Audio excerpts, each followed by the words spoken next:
If you're a New Englander, chances are you've seen this big fella on your travels.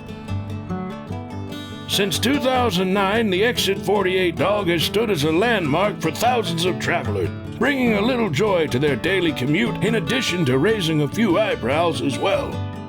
But on December 16th, 2020, a little over a decade after it was first installed, it all came down. Why? In all honesty, it was time to build a bigger dog.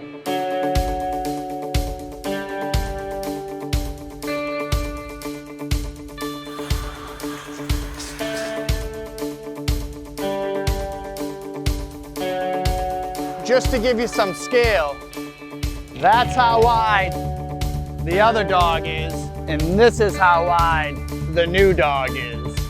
So it's just massively wider and massively taller. 26 feet tall to be exact, the biggest sculpture Dale had built to date. How'd he pull that off? Well, let's look. I talked with my team at the beginning of the COVID-19 virus about building a bigger dog, but I don't think they actually believed me until they saw the metal show up. The biggest difference between the 16 and the 26-foot high dog is actually the width. The width of the 16-foot dog is only about a foot wide. The width of this dog is actually 4 feet wide, and so bending that metal creates a whole new level of challenge. Looking back at the video, it seems like we were really happy and having a good time, but in the moment, it was super stressful. Well, maybe not for everyone. So I've been working on this dog sculpture and using these handmade benders. This is all 1/2-inch thick plate steel, and we're bending it by hand just through the use of leverage. Here, Dave, come feel my muscles so the audience can get a feel for that. Can you feel that? I work with a great group of guys that know exactly what to do and when to do it. It's almost like playing in a band. There was a lot for me to worry about on this build, but in all honesty, my team wasn't one of them. For this build, Dale and his crew found it easier sometimes just to climb inside the dog to get the work done. Not every day we get to work inside a sculpture.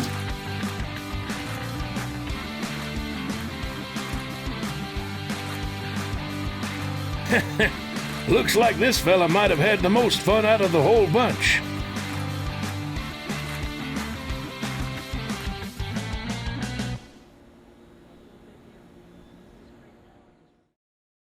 So we just finished fusing up the first top half of the dog, and now we're gonna try to get it out.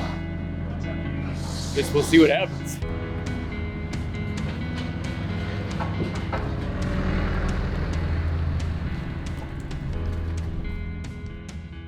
The piece was so big, we didn't have the ability to set it up on a table, so we were only able to rise it up a couple of feet. Using milk crates seemed to be the perfect tool for that.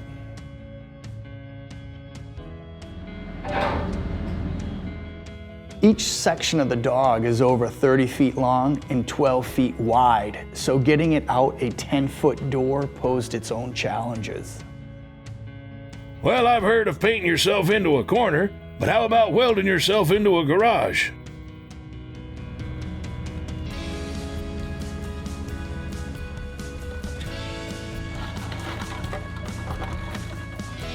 Feel a lot better now that it's out.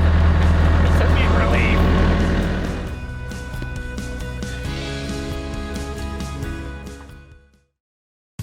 This is where the true madness began. We were able to build it in a controlled environment, but moving it down to the side of the highway was really the unknown of this whole project. Even though they had heavy equipment to move the big dog, they didn't really have any easy way of handling it.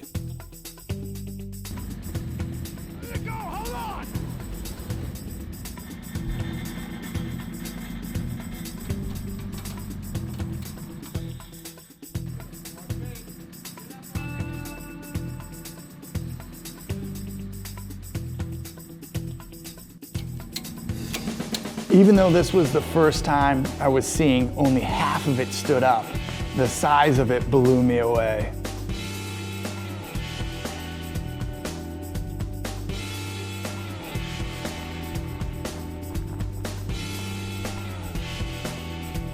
The measurement of the dog on the trailer measured slightly over 15 feet, and the sign in front of the bridge read 14.2, so we knew we were going to have some challenges.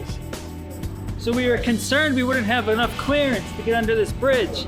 And if you can see up there now, we were really close. So we had to run back to the shop and get a drop hitch for the trailer. Dropped it down just enough for us to get under. I knew it was going to be close, so when it finally passed through, it made life a little bit easier.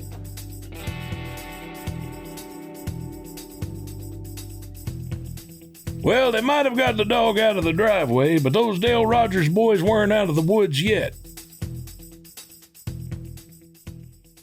Didn't think I'd get sentimental, but I'll tell you this much. It's going to be sad seeing this one come down. I know we've put a lot of effort into this new big one and stuff, but definitely it's been here a long time. I didn't think I would be so sentimental about it, but that dog's been a great old friend for me for many, many years. It was damaged in a car accident. There really wasn't much we could do. If we were going to move it or bring it to a new location, it required a total overhaul on the building side. So we ended up just kind of laying it down in the field and letting it rest.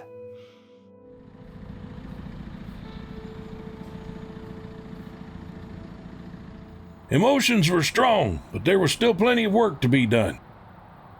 Once we got to the location, the whole process of loading and unloading started again in reverse.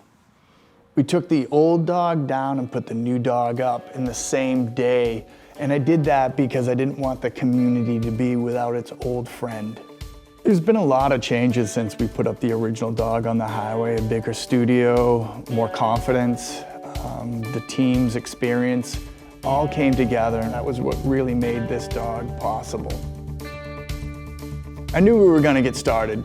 I didn't know if it was actually gonna happen or not, and I was comfortable with that, but I'm glad that it did. Well, I reckon he ain't the only one either. Now that we know how and why the big dog was built, I wonder what's next for Dale Rogers Studio. We can only go up from here.